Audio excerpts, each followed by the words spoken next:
Well, the Browns news doesn't quite stop there. The Browns halted operations yesterday because several people tested positive for COVID-19. And today we learned that Coach Kevin Stefanski was one of them. But it turns out his test and many of the others were actually false positives. Voice of the Browns, Jimmy Donovan, is live in Berea. And Jimmy, this past 24 hours has been bananas for the Browns.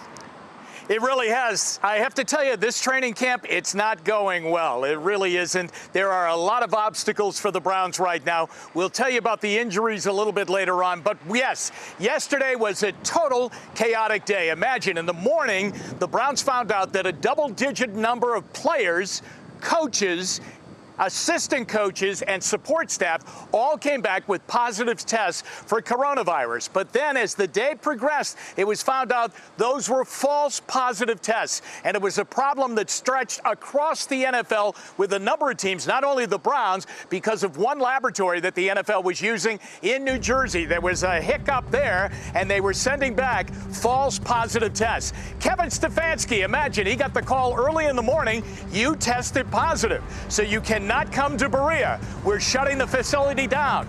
Practice has to be canceled. And what does a head coach do?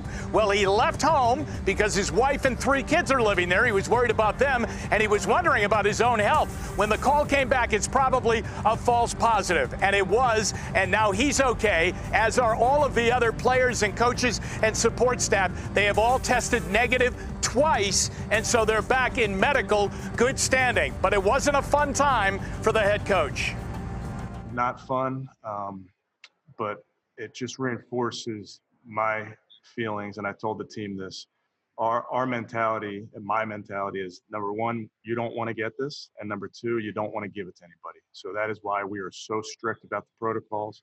That's why we follow everything to a T. That's why we act in an abundance of caution, because we're trying to take care of each other, players, coaches, staff, and their families.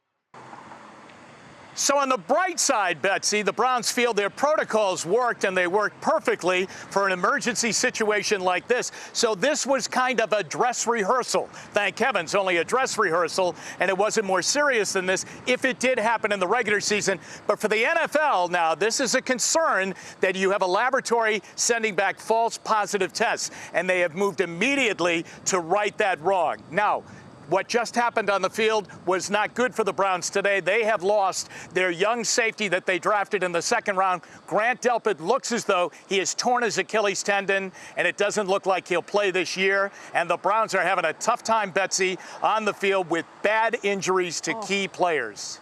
Didn't we have a problem at the end of last season? Like we were trying to get a guy who was the water boy to actually come in and play safety. So now we lost the one we drafted?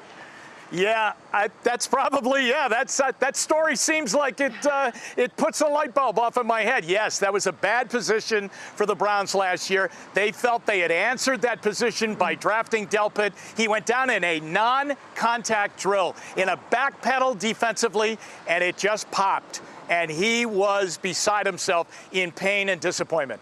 Oh, Jimmy, that's so hard to hear, certainly. Well, our thoughts go out to him, and I guess we'll be catching up with you a little bit more coming up on What Matters Most. Thanks so much.